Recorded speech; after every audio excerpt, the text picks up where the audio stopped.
Bonjour ou bonsoir, tout dépend à quelle heure vous écoutez ce podcast de l'ODJ Média. Notre expert invité, Rachid Boufous, partage son avis et ses réflexions dans un article qu'il a intitulé « Un plan d'aménagement pour rien ». Alors écoutons-le dans ce podcast. L'auteur commence son article ainsi. En août 2023, soit un quart de siècle plus tard, les autorités de Rabat ont enfin daigné sortir le nouveau plan d'aménagement de la capitale, qui devait être renouvelé en 1996 déjà. Pas de grande surprise. Le nouveau plan d'aménagement reprend les zonages existants et leur donne de nouveaux codes. Il intègre aussi les opérations urbaines ayant obtenu des dérogations urbanistiques depuis une vingtaine d'années, mais ne propose aucune nouvelle stratégie de développement pour la ville.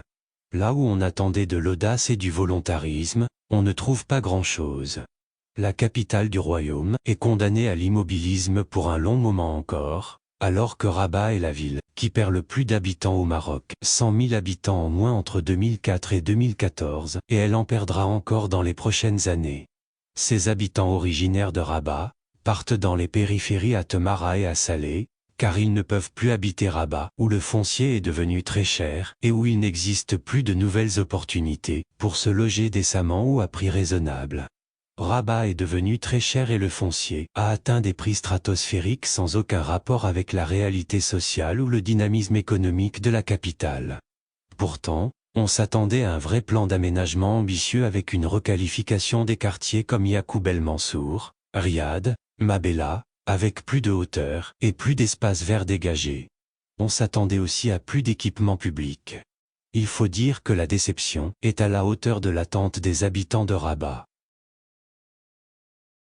L'auteur continue son article ainsi. Même le plateau d'Akrache, qui constitue un véritable espace d'évolution urbaine de la ville, n'a pas été intégré au présent plan d'aménagement mais relégué au PAS, plan d'aménagement sectoriel, pourtant achevé en 2019 mais non encore homologué à ce jour.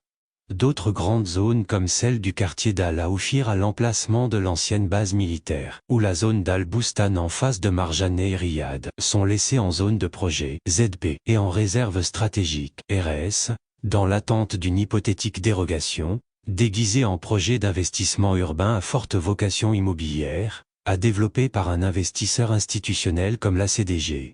Le plan d'aménagement de Rabat prévoit aussi, pour la première fois, des zones de recasement à restructurer, comprenant les quartiers de Douaraja, Ey Al-Fara, Jbel Ressi, situés dans l'arrondissement de Youssoufia et occupant les hautes crêtes centrales, donnant sur la vallée du Bourg-Greg.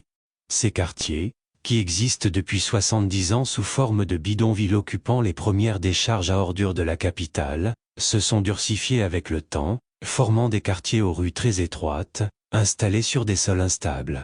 Ce sont les derniers quartiers pauvres de la capitale. Avec le développement du projet de la vallée du Bourg-Greg, ces quartiers qui jouissent d'une vue imprenable sur la dite vallée, commencent à aiguiser les appétits des grands aménageurs urbains. D'où ce nouveau zonage de restructuration. Cela suppose que l'on va mener bientôt des opérations de démolition de ces constructions, afin de libérer le maximum de foncier utile à de nouvelles opérations urbaines de prestige. L'auteur se pose la question ainsi. Sinon, pourquoi on mettrait un pareil zonage sur des quartiers où des dizaines de milliers d'habitants vivent depuis plus de 60 ans? Il faut dire que l'insécurité, la prolifération de la drogue, du crime et l'insalubrité criante dans ces quartiers précaires commencent à poser de sérieux problèmes aux autorités de la ville. Il y a donc lieu de les dédensifier, quitte à vider la capitale de ses pauvres, pour les rejeter dans de lointaines banlieues comme à Ain Aouda. Cela a déjà été fait à Douar al-Qora et à Douar al-Gara, sur le territoire de l'arrondissement de Yacoub El Mansour. Toutefois, je pense que toute ville a besoin de ses couches sociales pauvres. La ville est un mélange de catégories sociales différentes, qui interagissent et cohabitent en bonne intelligence. Cela a été le cas à Rabat jusqu'à présent. Je pense que cela ne sera plus le cas à l'avenir, Rabat devenant de plus en plus un ghetto pour gens très riches. Tout cela pour dire que le présent plan d'aménagement vient acter les transformations opérées dans la capitale depuis une trentaine d'années, mais sans apporter une nouvelle stratégie ambitieuse et volontariste pour le développement futur de la capitale.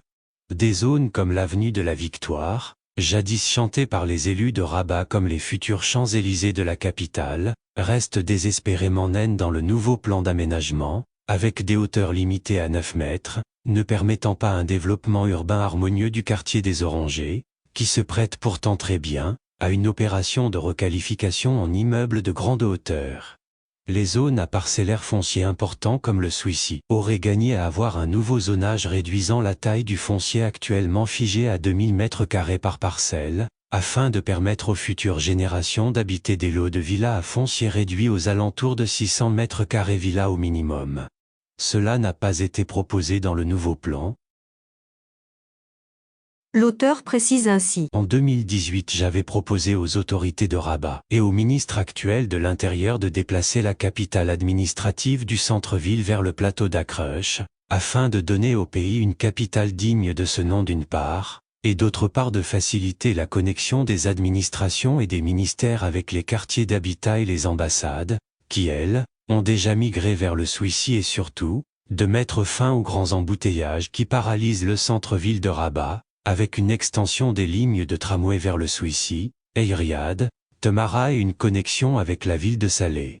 Il faut savoir que 60% de la population active de Salé et 40% de celle de Temara travaillent dans les administrations et ministères situés au centre-ville de Rabat. Un déplacement de la capitale administrative vers Akrush résoudrait beaucoup les problèmes quotidiens de déplacement dans la ville. J'avais aussi proposé d'instaurer une vallée des technologies allant de Technopolis jusqu'à Séoul et Akrush, pour y installer toutes les industries intelligentes, les start-up, les universités et les centres de recherche. Le tout, à un jet de pierre de l'aéroport de Salé, tout en étant connecté facilement au réseau autoroutier national. Tout cela formerait le noyau de la nouvelle capitale du royaume.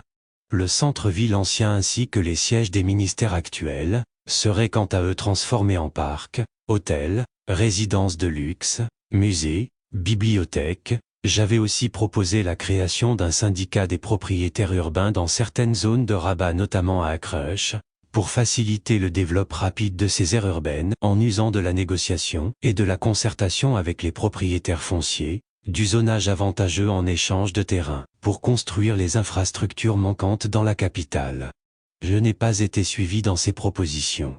J'en ai déduit que les autorités actuelles de la ville ne sont pas dotées de courage ou de mindset, capables de se projeter dans l'avenir ou d'imaginer un futur urbain adéquat pour Rabat, capitale des Lumières. L'auteur conclut son article ainsi. On va donc continuer à attendre que les choses bougent à jour, ouvrant par petits coups de nouvelles zones urbaines, sans réflexion globale sur le devenir de la capitale ou sur sa vocation à très long terme. Dommage pour leur bâti et dommage pour l'urbanisme concerté, ambitieux et volontaire. Pour moi, le plan actuel de Rabat reste un plan d'aménagement pour rien. Rédigé par Rachid Boufous et lu par l'intelligence artificielle de l'Odigimédia.